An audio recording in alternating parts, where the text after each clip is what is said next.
isso mesmo, até ao final do ano poderão ser extintos pelo menos 600 cargos de chefias nas câmaras municipais. São novas regras aprovadas em Conselho de Ministros que estão a deixar as autarquias à beira de um ataque de nervos. Meus convidados desta emissão são Maria Emília de Sousa, ela é Presidente da Câmara de Almada, muito obrigada por ter vindo, e João Paulo Barbosa de Melo, Presidente da Câmara de Coimbra. Bem-vindo também. É a primeira vez, são dois estreantes nestes 3 anos de Portugal português. Mas vamos então lembrar as decisões. O Governo quer reduzir o número de dirigentes municipais. É um corte de pelo menos 23%, uma regra aprovada em Conselho de Ministros, com um valor muito superior ao acordado com a Troika, que previa apenas a redução de 15%. Há autarquias que têm de reduzir as chefias municipais para metade e outras que poderão até contratar. O Governo pede consciência para que não o façam agora. No mínimo, menos 600 cargos de chefias na administração local. No máximo, poderão ser extintos 1.200 dirigentes municipais até ao final do ano. É esta a medida aprovada em Conselho de Ministros, que está a deixar o poder local de nervos em franja. A Troika exigiu uma redução de 15%. O Governo vai mais longe e quer pelo menos diminuir 23% dos atuais 3.387 dirigentes. Mas há 145 municípios que, por terem uma estrutura magra, podem aumentar os cargos de chefias. Os municípios que estão em excesso de endividamento não podem aumentar o seu número de dirigentes. E nesse caso, então, a redução sobe para 23%, que é aquela que efetivamente vai acontecer. Os casos de maior dimensão são 2 câmaras do Alentejo, Sines, que terá de reduzir 78% dos lugares de chefia, e Grândola, com 76%. 14 das autarquias que mais têm de reduzir estão em situação crítica. Desequilíbrio financeiro, ruptura ou taxa de endividamento líquido acima dos 125%. O PSD sozinho ou em coligação com o CDS-PP lidera 136 das câmaras municipais que terão de fazer redução de dirigentes. Quanto às câmaras comunistas, quase metade, 13 em 28, têm de reduzir metade das chefias. O Partido Socialista está à frente de 11 autarquias onde serão aplicados cortes de 50%. O Conselho de Ministros aplicou ainda um segundo diploma virado para o setor empresarial dos municípios. Com as novas regras, metade das 400 empresas municipais vão acabar. Passa a ser obrigatório o visto prévio do Tribunal de Contas para a criação de empresas municipais. Os seus administradores irão ter como referência salarial o vereador a tempo inteiro. A dívida de curto e médio prazo dos municípios é atualmente de 7,8 mil milhões de euros. Se se somarem as dívidas do setor empresarial local, o total é de 9,3 mil milhões de euros. Sobre a poupança que as novas regras vão trazer, o Governo não adianta valores. Pronto, é esta a situação, e a Associação Nacional de Municípios vai pedir reuniões de urgência ao Presidente da República e ao Primeiro-Ministro por causa da asfixia financeira que ameaça paralisar muitas câmaras municipais. As autarquias acusam o Governo de alterar as regras do jogo no que respeita ao financiamento, extensão de empresas municipais e lugares de chefias e lei dos compromissos. Conselho Geral de Urgência a concluir por um último apelo para que os cortes de financiamento e as leis de restrição de despesas não se concretizem como o Governo quer. Os municípios acusam o Executivo de Passos Coelho de ter alterado o que estava combinado referente a financiamento, extinção de empresas e de chefias municipais e leis de restrição de despesas. Eu não diria traição, há novidades em relação, não classificaria dessa forma, agora há novidades em relação à evolução e algum entendimento que tínhamos das diversas reuniões que agora tiveram um volte-face. Com cortes nas transferências do Estado, retenção de uma parte de impostos diretos, obrigação de ter receita próxima para fazer qualquer despesa, há ações básicas das autarquias, como transportes e refeições escolares, abastecimento de água e recolha de lixo, que podem ser bloqueadas. Se os orçamentos das autarquias não corresponderem a muitas das coisas que são neste momento exigências e trabalho que as autarquias produzem só têm que deixar de fazer. Isso é tão claro, mas até podem estar, por lei, impossibilitados de o fazer. As câmaras são responsáveis apenas por 4% da dívida do Estado, não aceitam ser tratadas como principais responsáveis pelo descalabro financeiro. O governo do país é formado, porque não temos regiões, é formado por poder central e poder local. Só que um manda no outro. E este tem sido o problema. Portanto, um ditar regras ao outro. Porque se as regras do jogo fossem iguais, eu dizia assim, não, querem fazer disciplinar o setor empresarial local? Pois sim, senhor. Então vamos também disciplinar o setor empresarial do Estado, porque toda a gente sabe, só uma ou duas empresas devem tanto como o poder local todo. Para já a decisão é de um encontro urgente com o Presidente da República e com o Primeiro-Ministro. Se não resultarem alterações à asfixia financeira, os municípios vão realizar um congresso extraordinário e endurecer posições. E foi mais uma medida do Executivo, tudo por causa do memorando da Troika que apanhou de surpresa as câmaras municipais. Por isso mesmo, como já disse, convidamos a Maria Emília de Sousa, da Câmara de Almada, e o João Paulo Barbosa de Melo, de Presidente da Câmara de Coimbra. Duas forças políticas completamente opostas, CDU, PSD, como é óbvio. Senão, mas que neste caso, e nota-se em várias questões, como é óbvio, quando se fala de regiões e quando se fala de municípios, nada tem a ver, porque muitas vezes estão juntos nesta situação. Ora bem, se esta lei fosse aplicada, Coimbra e Almada teriam que reduzir. Ora, Almada teria que acabar com 62 cargos dirigentes, 67%, e Coimbra com 41%, que seriam 20 dirigentes. O grande problema é que tem em conta tudo o que a Câmara tem. Não é? Portanto, as contas estão mal feitas, ou estão bem feitas as contas do Executivo? Pode-se acabar assim? É assim, as contas podem ser sempre feitas como nós quisermos que elas sejam feitas. E, portanto, as contas não são o que são. As contas são aquilo que nós quisermos que elas forem. Exato. De alguma maneira. São os princípios da economia, não é? Exatamente. Porque podemos mandar somar este com aquele ou este com aquele, por exemplo. E neste caso, em particular, se calhar nem todas as contas estão bem feitas. No fundo, enfim, partindo do princípio, e este é um princípio que eu próprio acho discutível e errado, que é o de que o Governo deve interferir na margem de manobra das autarquias, na sua liberdade, na sua autonomia, que é evidentemente controlada e punida, em primeiro lugar, pelos próprios cidadãos.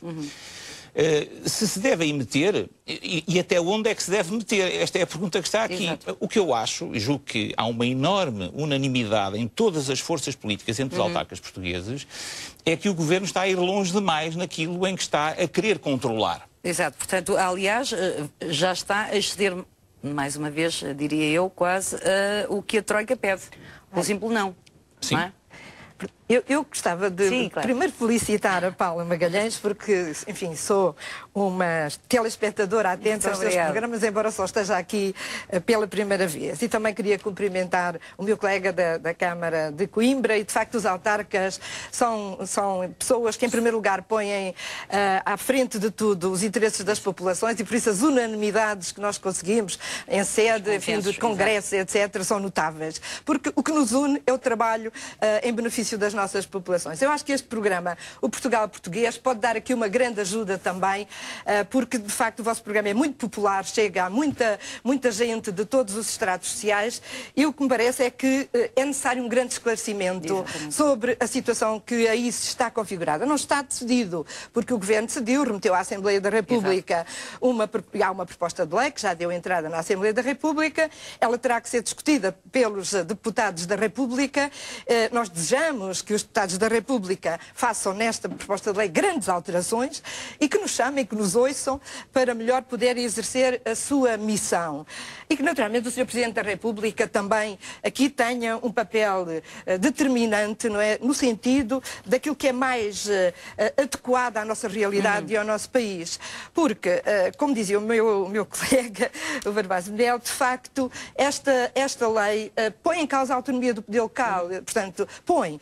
E, por outro lado, é irracional. Os critérios não são critérios que façam sentido. Exatamente. E eu acho que esta é uma questão muito importante. Não fazem sentido. Não faz sentido determinar uma organização de uma empresa, como o caso é uma empresa municipal, uma autarquia, um governo local, a partir da população que tem, ou do número de dormidas, ou dos movimentos pendulares.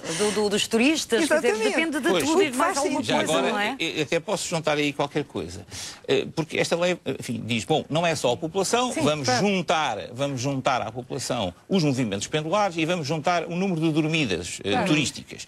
Mas esqueceu a lei, a proposta de lei que temos em frente, esqueceu-se de uma classe que em Coimbra tem um peso muito importante, que é o dos estudantes. Exato. É que há muitos estudantes que são estatisticamente residentes junto dos pais, porque estatisticamente é assim que as contas são feitas, mas que estão em Coimbra todo o ano. E que contam na chamada população presente de Coimbra e não na população residente. Eu tenho, por exemplo, em Coimbra são 7% da população. Exato, nas praias. 800 mil que vão ao Cristo Rei. Exatamente. Mas eu acho que não é por aí. O que importa aqui perceber é que nós temos muitos produtos, nós temos centenas de produtos, nós gerimos a nossa grande empresa, que é o nosso município. Há alguns municípios que externalizaram competências. Nós, no caso da CDU, tomámos desde sempre uma posição, e respeitando todas as outras opções, mas de que somos nós que damos a cara, não é, por aquilo que fazemos. As empresas municipais têm um conselho de administração, mas não foram eleitas pela população. E, portanto, nós evitámos criar empresas municipais. E, portanto, nós temos tudo quanto são atividades municipais dentro da Câmara. A educação, a cultura, o desporto, os resíduos sólidos, as águas, etc. Não houve problemas quando mas, foi... Paula, deixa-me só dizer isto, porque eu acho que é muito importante. Agora, repara uma coisa. Eu tenho uma determinada população e ao meu lado está um município com a mesma população. Perfeitamente idêntico nos fatores de ponderação ao meu município. Mas, entretanto, externalizou a maior parte das atividades, não é, que eu tenho dentro da Câmara. Deixou de ter educação, cultura, desporto, turismo, resíduos sólidos, águas, etc. Tudo isso está em empresas. E eu continuo a ter tudo isso dentro da Câmara. Então eu preciso de uma organização estrutural, de dirigentes que me assegurem o cotidiano da gestão. Não pode ser de outra maneira. E quando eu tenho resultados, como tenho em Almada, com uma solidez financeira, não tenho dívidas a fornecedores nem empreiteiros, cheguei ao fim do ano com resultado positivo, portanto, não vivo noutro país, vivo neste. Mas eu estou há 25 anos na Câmara Municipal e também gostava de dizer que há uma cultura de gestão que se foi construindo ao longo dos anos. E, portanto, os meus técnicos, os meus dirigentes são responsáveis pelos resultados. Quase 100% de execução da receita orçamental é fantástico. Quer dizer que o orçamento foi bem feito e depois foi bem executado. Por exemplo, a despesa é a mesma coisa, não é? Logo, por exemplo, a Maria Emília de Sousa está-me a dizer que, felizmente, e creio que Coimbra também, e juro que não foi coincidência, tem uma dívidazinha. A importância dos dirigentes, não é? Exatamente. E a importância dos dirigentes e também de não meterem no mesmo saco muitas vezes, e nós sabemos que muitas câmaras municipais não pagam há imenso tempo e têm. Portanto, às vezes a estrutura está mal montada. Pois. Outras vezes já está mais bem oleado ou não. Eu acho que os municípios também foram empurrados para aderir a políticas com as quais não estavam de acordo, mas não tiveram alternativa. Por exemplo, os sistemas multimunicipais das águas, dos resíduos sólidos. A situação gravíssima que muitos municípios têm hoje em Portugal decorre dessas políticas erradas. E os municípios, para não aplicarem a tarifa, não é? A tarifa equivalente àquela que pagam ao sistema, são os municípios que internalizam a diferença. Mas isso tem um limite. Não é? O orçamento não é elástico. E chega a um momento em que começam as dívidas a avolumar-se. Eu queria aqui ser solidária com os nossos colegas. Porque não podemos pôr tudo no mesmo saco, como disse, nem aqueles que têm dívidas e problemas sérios, nem os outros, não é? Naturalmente, que não têm. Portanto, eu acho que é exemplar, do meu ponto de vista, que sou autarca há 32 anos e Presidente de Câmara há 25, eu acho que é exemplar o trabalho dos municípios. Naturalmente que em todas as organizações há situações, não é, de maior êxito e de menor êxito, mas a esmagadora maioria da realidade. Mas aí estão os municípios para vos punir ou não, e esperemos que a Justiça também para punir ou não em casos de... Claro. em caso ou não. Mas diga... já agora dizer só o seguinte. Aos poucos foi-se gerando no país, com muitas cumplicidades de muita gente, uma certa ideia difusa de que nas autarquias, enfim, que as autarquias são uma espécie de meninos mal comportados. Sim. E que o Poder Central tem que ir pondo esses meninos mal comportados na ordem. É um bocadinho uma ideia que vai perpassando. E devagarinho, à medida que esta ideia se vai instalando na cabeça das pessoas, vão-se criando as condições para que haja cada vez menos autonomia de quem está. Ora, não é só em Portugal que há poder local. Há poder local democrático em praticamente todos os países desenvolvidos do mundo. E há poder local. Porquê? Porque se entende que em Coimbra, aquilo que as pessoas de Coimbra querem e precisam não é exatamente igual àquilo que as pessoas de Almada querem e precisam. E, portanto, deve haver formas governativas que adequem os serviços públicos àquilo que o cidadão de Coimbra quer e precisa e que façam o mesmo ao cidadão de Almada ou do Algarve ou de Lisboa ou do Porto. Se pomos em causa isto, começamos a tentar construir um sistema onde alguém no centro do país imagina que pode prover todas as necessidades de toda a gente de igual maneira. Aliás, isto não tem sentido, pura e simplesmente. Sabem que eu já esteve aqui neste estúdio, neste programa, o secretário de Estado do Poder Local, em que era antigo autarca, Presidente da Câmara de Penela, em que eu lhe perguntei se ele aceitaria ser Presidente de Câmara com estas limitações todas. Não se vai conseguir governar. Como é que vai ser? É impossível. Eu não vejo forma, não é, que se esta lei for por diante, não vejo forma de resolver, não é, a gestão do meu município. É impossível. Eu dizia-lhe há pouco, eu tenho 60 escolas primárias e jardins de infância, tenho 3.000 fogos de habitação social para gerir, tenho uma rede de equipamentos culturais, mais de uma vintena de equipamentos desportivos a mesma coisa, 1.000 quilómetros de rede viária, 100.000 toneladas de resíduos sólidos urbanos que os meus serviços, 100 e tal mil contadores. Portanto, nas águas, são fundamentais, são fundamentais os seus cargos dirigentes. Absolutamente. O que eu acho é que o Governo, eu não acredito que o Governo queira acabar com o poder local. Eu acho que, não quero acreditar nisso, mas o caminho é esse. Portanto, o que nós queremos, e os autarcas estão a querer, com a decisão do Conselho Geral, apelando a uma audiência com o Sr. Presidente da República e com o Sr. Primeiro-Ministro, não é? E avançando, a partir de maio, eventualmente com um congresso extraordinário dos municípios, é chamar a atenção, não é, para a razão que deve, enfim, vir ao de cima relativamente à realidade que aí está a configurar-se. E, portanto, nós não podemos ser, não pode haver uma lei a enterrar, a ser coveira do poder local, porque o poder local foi a coisa mais extraordinária que aconteceu no nosso país. O motor do desenvolvimento, não é? Foi a maior conquista do 25 de Abril. E precisamos do poder regional, é isso que nós precisamos. E é um motor do desenvolvimento muito particular. Exato. É um motor que não se concentra num sítio só. Exatamente. Que espalha o desenvolvimento pelo país e que aproveita a energia que todo o país tem para o desenvolvimento do país. Não deixa que se perca nenhuma. Porque há sinergias, como é óbvio. E porque está em todo lado. Exato. Eu diria, a grande atividade das autarquias de hoje em dia, e sobretudo nas zonas mais difíceis, é dinamizar a economia local. É, no fundo, perceber e ajudar os recursos que existem em todo lado a serem mobilizados para o sistema produtivo, para fazermos um país mais próspero. Aliás, ainda por cima, nesta situação de crise em que vivemos, eu acredito acredito e sei que tem muito mais despesas, como é óbvio, pela parte social. que todas as câmaras têm mostrado e há esse lado tentado ainda, não é? resolver, como é óbvio, e depois ainda por cima procurar soluções para arranjar empregos, para desenvolverem ideias, haver, não é, quase, como é que se chamam, aquelas lojas de ideias, clínicas de ideias. Incubadoras, exatamente, muito obrigada. Estamos aí, não é? Nós temos 3 incubadoras, temos uma para a ciência e tecnologia, portanto o Madan Park, outra para a parte mais do turismo e da parte da informação, das empresas de base tecnológica, outra para as artes, etc. Portanto, nós temos uma particularidade muito extraordinária nos nossos municípios. Nós trabalhamos em rede, nós trabalhamos com toda a gente, com os movimentos, não é? As instituições culturais, desportivas, sociais, empresariais, etc. Portanto, não há ninguém que fique de fora. E, portanto, os êxitos que nós vamos alcançando nos nossos municípios decorre também desta postura dos autarcas, trabalhar com toda a gente, não é? São os verdadeiros, eu costumo brincar por causa de alguns termos políticos que agora apareceram, agora os presidentes da Câmara são literalmente tudólogos. São especialistas em tudo. Em tudo, não é? São uma espécie de clínicos gerais. Exato, não é? exatamente. Mas temos o nosso corpo técnico, nós temos muitas competências dentro dos nossos municípios. Por isso mesmo é isso que eu estou a dizer.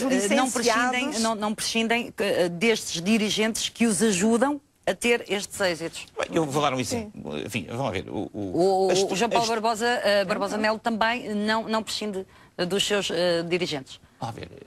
Nós temos um conjunto, temos um mapa de dirigentes. Que, aliás, reduzimos há 6 ou 7 meses, reduzimos em 10 unidades o número máximo de dirigentes, porque achámos que não era preciso tantos. E neste momento nem sequer estão todos providos. Isto é, há uma série de cargos que estão em aberto, porque nós entendemos que não era necessário preenchê-los. Portanto, até se quiser, a redução já nem é tão grande como aquela que é anunciada. Pronto. Bom, mas, por exemplo, aqui, e portanto, enfim, eu diria, é possível ajustar e nós próprios vamos fazendo isso. E não precisamos de ninguém a dizer-nos que o devemos fazer, já estamos a fazê-lo e continuaremos sempre a fazê-lo. Eu acho que é perfeitamente razoável que haja balizas para o poder local. Essas balizas podem ser do género uma percentagem máxima da despesa da Câmara ser usada para esfias ou para o pessoal, por exemplo, como já é neste momento. Este tipo de regras devem existir e depois, dentro das regras, cada um opta, se quer externalizar mais serviços, faz de uma maneira, se não quer externalizar tanto, os faz de outra. Por exemplo, em Coimbra, nós próprios, são os cidadãos de Coimbra que pagam o déficit do seu sistema de transportes coletivos. Ao contrário de Lisboa e Porto, onde é o Estado a pagar, ou das áreas metropolitanas de Lisboa e Porto, onde o Estado paga, em Coimbra nós pagamos, e pagamos muito. Enfim, do bolso do contribuinte de Coimbra sai toda a diferença entre as receitas e as despesas deste serviço. Nós optámos há muitos anos por ter este serviço dentro da Câmara. É um serviço municipalizado, que é uma parte da nossa Câmara. Não é uma empresa municipal de transportes. Bastaria que fosse... E todos os 6 ou 7 dirigentes que há nos serviços de transportes já não contariam para efeitos destes rápidos. É com os mesmos serviços municipalizados de água e saneamento, 100%. A pergunta é, se assim é, então repare, há quase um incentivo para nós, neste tempo que temos à nossa frente, e assim, bom, então se é isso que o nosso governo quer, então façamos uma empresa municipal de transportes. E com isto, podemos manter praticamente as fias que temos. Mas agora pergunta, há redução das empresas. Mas é isto que nós queremos. Não, mas é suficiente para os tais 50%. Pois, mas o problema é que é uma empresa até perfeitamente viável do ponto de vista das regras que estão agora a ser definidas. Mas há outros que não têm. Agora, nós optámos por fazer desta maneira. Podíamos ter optado de outra maneira, mas optámos assim e temos todo o direito de optar assim, porque com isso não estamos a gerar mais despesa, pelo contrário, estamos a prestar melhor serviço. João Paulo, deixa-me dizer uma coisa. Repara o que é. Por exemplo, externalizar a educação. A educação não pode dar lucro, não é? A educação tem que ser de acesso geral, universal, etc. Externalizar a cultura, não é? A cultura tem que ser, naturalmente, subsidiada, não é? Pelo o poder político. Tem que haver subsidiação, porque senão o acesso, a democratização do acesso à cultura não acontece. O desporto, mesmo cobrando nós algumas tarifas relativamente a atividades de piscinas, de pavilhões, etc., nem sequer é subsidiada a atividade desportiva, porque nós muitas vezes consideramos os custos do funcionamento e não a amortização dos capitais e os juros, e etc., tudo isso. Portanto, isto não é caminho. Agora, eu que entrei na Câmara no tempo em que não havia estrutura hierárquica, não é? Em 86, 87, quando assumi a presidência, não é? Nós não tínhamos, só tínhamos chefes de repartição, chefes de secção, encarregados, não haviam diretores de departamento, nem chefes de divisão, nem nada disso. Mas a realidade era completamente diferente. Completamente diferente. Agora, nós fomos criando a nossa estrutura, não há aqui doidos, há pessoas que gerem todos os dias os recursos que são de todos e que vão ajustando à medida que a organização justifica, não é, uma estrutura orgânica mais alargada. Em 2009 saiu uma lei em 2009. Os municípios, em 2010, em janeiro de 2010, tinham que ter a sua estrutura orgânica de acordo, aprovada na Assembleia Municipal e de acordo com a lei. E todos nós fizemos esse trabalho de casa, não é? O que aconteceu é que nós fizemos a estrutura e fomos implementando aos poucos. Eu também não tenho toda a minha estrutura orgânica implementada, não tenho.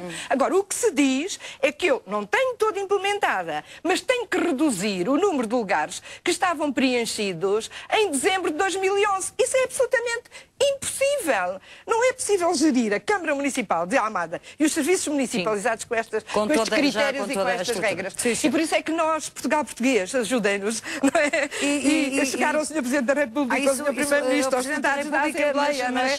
Porque nós podemos ajudar a decidir bem. Que há muitos dirigentes que veem o programa, isso lhes garanto que sim. Mas vamos lá continuar a conversa. Mas vamos mostrar, como é óbvio, os concelhos aqui presentes, como sempre. E Coimbra, e o seu concelho, tem uma marca que não tem discussão. É o território, gira ainda à volta da velha universidade, que continua a marcar o dia-a-dia.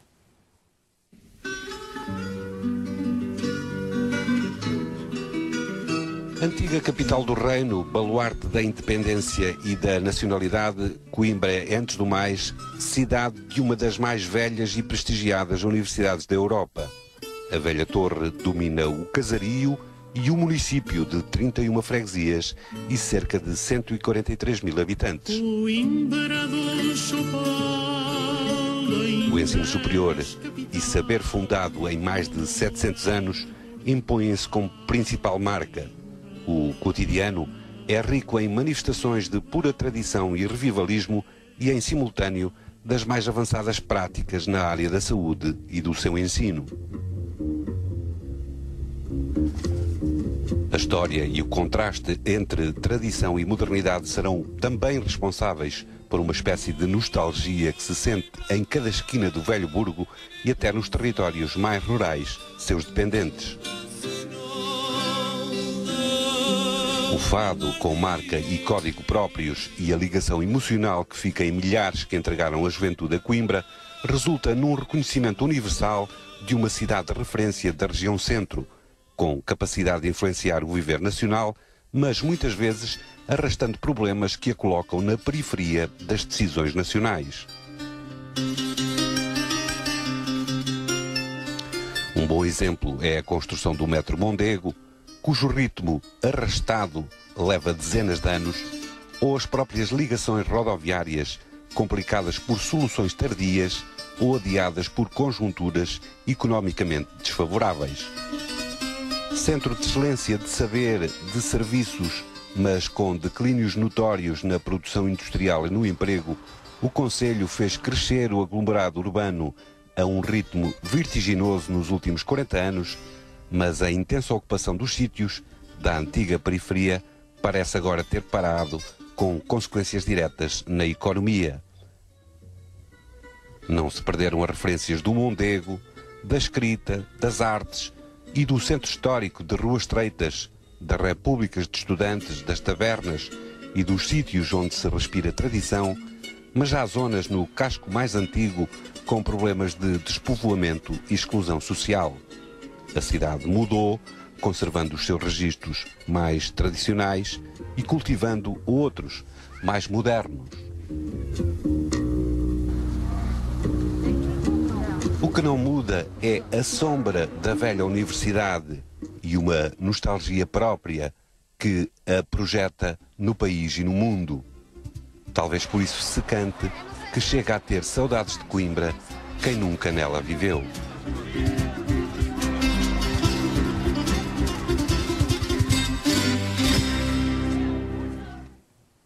é assim, Coimbra, uma cidade cheia de história, tradição, que João Paulo Barbosa Melo, como é óbvio, tem problemas.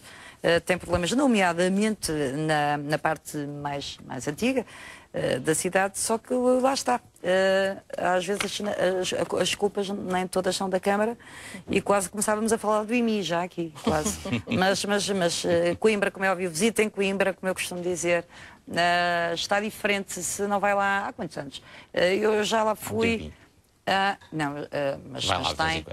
Eu vou sempre, todos os anos, mas tem aquela ponte que não vimos aqui, vimos ao longe, a ponte do Pedro e da Inês, que é algo de fabuloso. Tem agora restaurantes ao longo do rio, e tem uma zona verde espetacular, e depois, claro, tem toda a história que carrega, não é? E que é um peso também para um Presidente de Câmara. É uma responsabilidade. Enfim, uma cidade assim, é uma cidade com tanta história, tão ligada à nossa história portuguesa, à história do mundo. Às vezes esquecemos que por Coimbra passaram, mais ou menos brevemente, todos os vultos da cultura, da ciência, do mundo que fala português e não apenas de Portugal. Exatamente. E, portanto, esta é uma cidade que vem de trás, vem de há muitos séculos, mas que hoje está num processo, enfim, nos últimos anos, de grande mudança. Porque a tradição, a própria universidade, que era vista assim às vezes como uma coisa longínqua, que mirava a cidade de cima, isso mudou radicalmente e está a mudar radicalmente, porque hoje a nossa universidade é uma universidade de referência no panorama da inovação, da incubação de empresas tecnológicas. O setor da saúde ganha um vigor fantástico e é um setor que se tem que internacionalizar e portanto, Coimbra aos bocadinhos vai se tornando mais cosmopolita e mais moderna. Exato. E é um orgulho saber toda a história de Coimbra, não é? E dar-lhe continuidade, como é óbvio, ver uma continuidade que não seja sempre mais do mesmo, mas que seja uma recriação do que temos de bom e de antigo para fazer coisas novas e modernas. E haver imensos médicos e cientistas por este mundo fora a ganhar prémios, que ficamos muito orgulhosos e é sempre um orgulho para todos nós portugueses. Também a universidade também já em Almada. Sim, mas Coimbra está no coração dos portugueses. Eu acho que é uma referência... É muito nossa, Coimbra, não é? Penso que Almada também é muito nossa, com o seu Cristo Rei, com o seu polo universitário. Hoje nós temos, de facto, um polo universitário bastante já... Deixe-me aproveitar para mostrar como é que está Almada. Sim, faz favor. Isto não é só Coimbra. Vamos visitar Almada, então. Almada, que é uma das cidades mais populosas do país e está no ranking das cidades portuguesas mais inteligentes. Almada está situada às portas de Lisboa e por isso mesmo é o local escolhido para muitas famílias viverem. O Cristo Rei é uma das atrações do concelho, assim como as famosas praias da Costa da Caparica.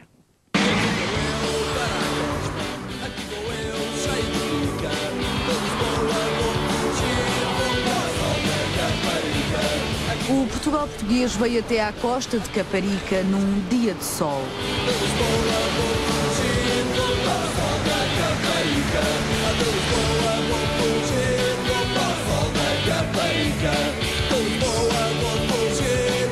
13 quilómetros de praia que chegam a ter uma média de 8 milhões de visitantes, mas deixamos a praia e visitamos o emblemático Cristo Rei. Inaugurado em 1959, foi o termo de um projeto que durou 21 anos e mobilizou os católicos de aquém e além-mar e além-rio, uma vista sobre a capital.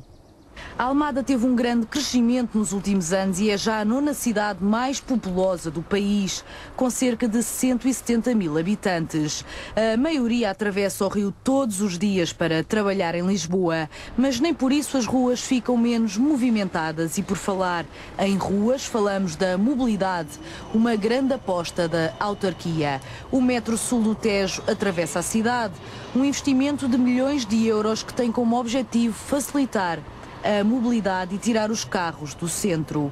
E graças à inovação, a cidade de Almada, junto com Cascais e Aveiro, ocupam o primeiro lugar no ranking das cidades mais inteligentes do futuro.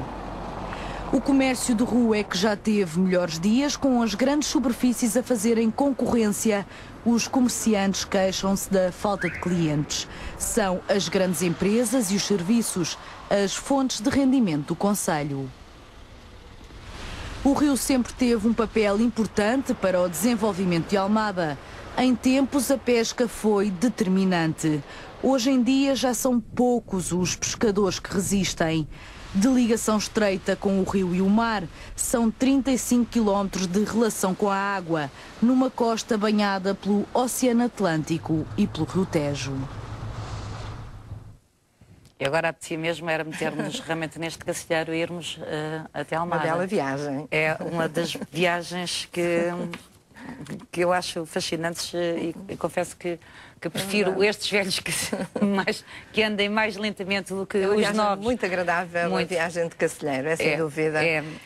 Esta união entre as duas margens, não é? Que ele nos proporciona. Exato. Não é? E é das vistas mais bonitas que podemos desfrutar, que é ver Lisboa, vista de Almada, que parece um presépio. Nós costumamos dizer que é das melhores coisas que Lisboa tem, é a vista de Almada.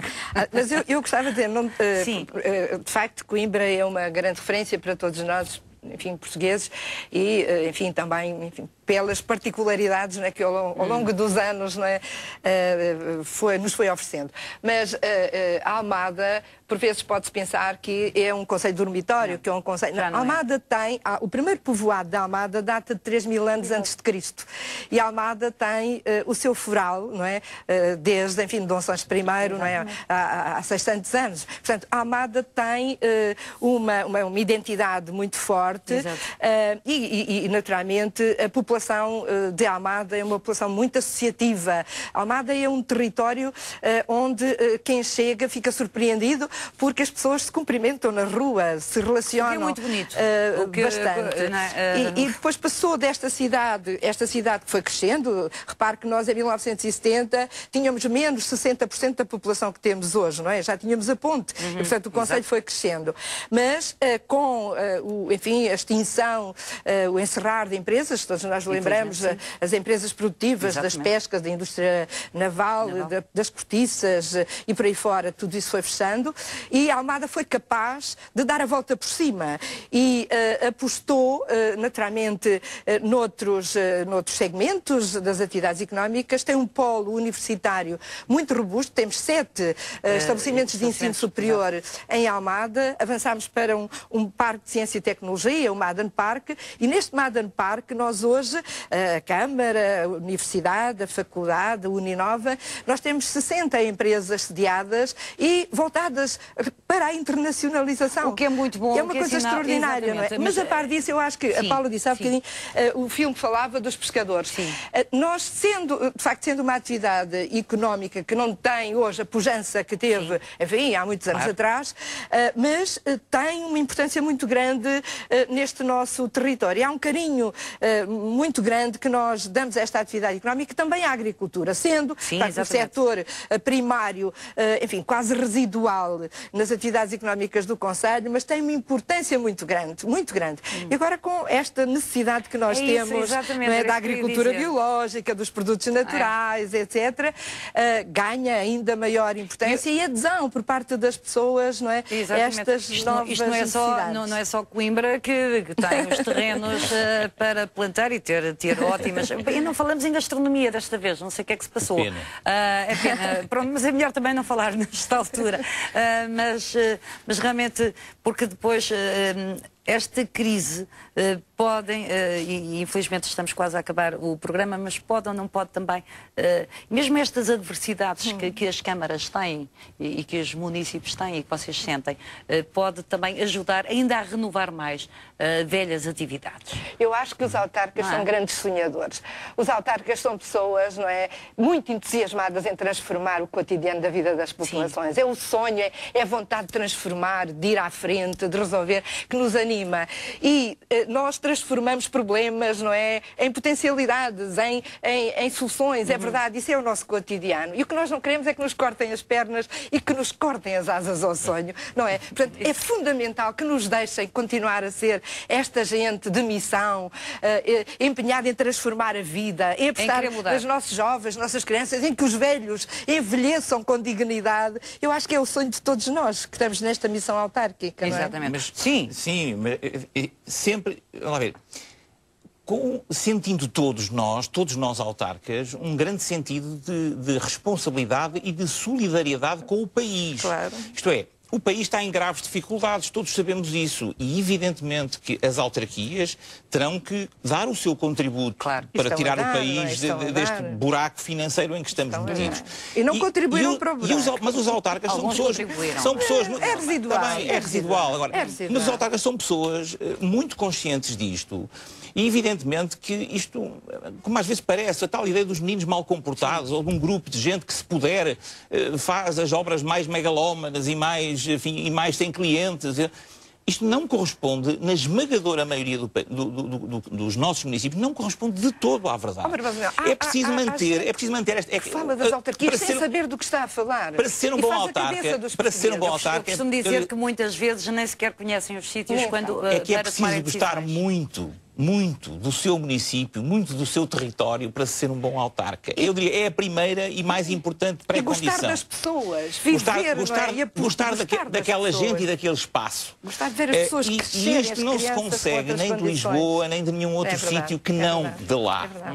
E nós não podemos, mesmo sabendo todos que temos que dar a nossa parte para melhorar o país nesta fase de dificuldade, mas não podemos dar cabo daquilo que fez grande o nosso país, que é esta imensa multidão de gente que gosta muito da sua terra e que vai puxando por ela e que vai fazendo com que as suas muitas terras construam este grande país que é Portugal e que há de continuar a ser. Por isso é que nós não aceitamos que nos estejam a querer tirar os 5% do IMI, quer dizer, para pagar, o que é absolutamente, no meu concelho, é quase 1.300.000 euros. Nós já pagamos 2,5 pelas despesas de cobrança e agora, pelas avaliações que estão a ser feitas, que nós também temos encargos dentro de casa, e não são tão poucos quanto isso, querem nos aplicar 5% sobre a receita. Nós vamos avançar, e a Associação dos Municípios lançou esse apelo, enfim, essa orientação, e nós estamos a preparar uma providência cautelar, porque isto é inconstitucional e é inaceitável. Nós queremos dar e estamos a dar o nosso contributo. E é um contributo muito sério. Eu, por exemplo, no meu município,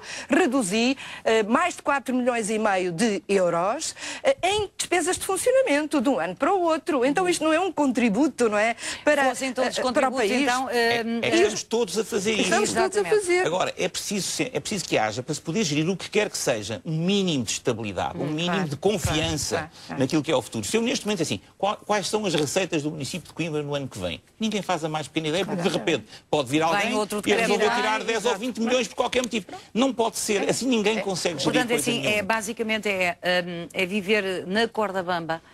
Porque nunca se sabe o que é que vão decidir amanhã ou geralmente é quinta-feira, não é?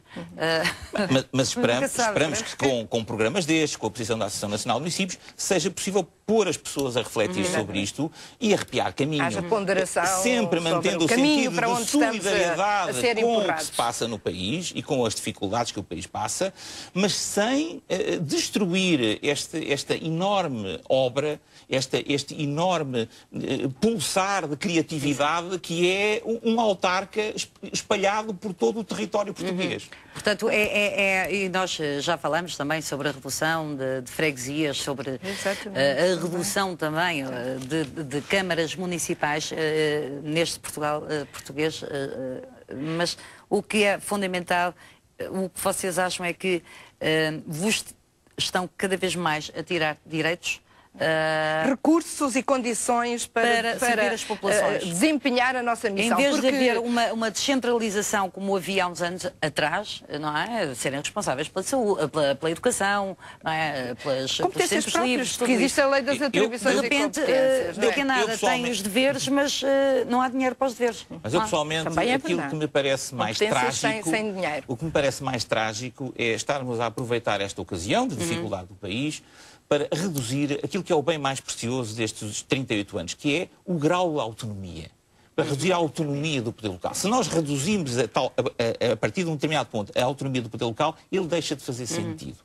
E se deixa de fazer sentido o poder local, o país, garanto, e todos temos muita noção disso, vai ser completamente diferente para pior do que aquilo que temos hoje. E há uma questão importante, é que de facto aquilo que se está a fazer não foi plebiscitado em eleições e é preciso também que haja aqui uma ponderação sobre isso.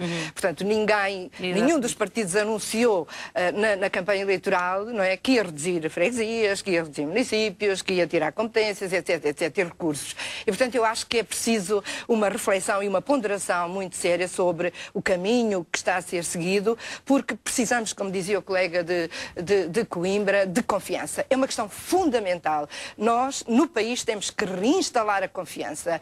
A confiança entre todos. A confiança no governo, nos governos locais, nos governos nacionais, no Parlamento, dos cidadãos em relação aos seus governantes e aos políticos. É uma questão absolutamente fundamental. Com todas estas decisões, os tais, tem que haver estabilidade, é verdade. João Paulo Barbosa de Melo, parecem meninos mal comportados que põem quase com umas orelhas de burro. Tem um minuto. Postos na ordem. Pronto, mas quase, não é? Tipo, se portas mal, não é? Vais ali para o cantinho. Mas a estabilidade pode estar em causa, exatamente. Porque as pessoas... É grave pôr esse ónus sobre vocês também. É pôr em causa algo que demorou muito tempo a construir. E eu chamo sempre a atenção... Toda a gente que recua, aqueles que são da minha idade para trás, que são um bocadinho mais velhos que eu, lembrem-se o que era o país em 1974. Não havia nada em lado nenhum. Não havia estradas, não havia escolas, não havia equipamentos de infância nem para idosos, não havia nada de nada. Eu sou de uma aldeia. Sim. Eu sou de uma aldeia do Algarve e sei muito bem o que era a minha aldeia. Eu saí de lá aos 4 anos e vivi na área metropolitana de Lisboa, na zona do Barreiro, durante praticamente toda a minha vida, mas sempre estive ligada à minha terra. E, de facto, a transformação que aconteceu nas aldeias pela mão do poder local, das vilas e das cidades, foi extraordinária. E não estraguem aquilo que, com tanto entusiasmo e com tanta dedicação e com tanto amor, muitas gerações ajudaram a construir. Então, eu acho que sou parte dessa geração e peço, por tudo, que não estraguem o poder local democrático, que é a maior riqueza que a nossa população e que o nosso país tem. Maria Emília de Sousa, João Paulo Barbosa Melo, foi ótimo terem estado neste Portugal português. Vão-me prometer que vão voltar, porque estão convidados, como é óbvio, porque há muitos assuntos para tratar neste Portugal português e realmente eu acho que o poder local foi uma das maiores conquistas e revoluções do 25 de Abril. Hoje despedimos-nos com um novo álbum dos Virgem Suta, Doce Lar. Fica com a música Beija-me na Boca. Já sabe, contamos consigo e com as suas sugestões para o nosso programa, porque o que se passa em qualquer lugar deste país interessa a Portugal. É assim que queremos o Portugal português, porque é a informação nacional mais perto de si.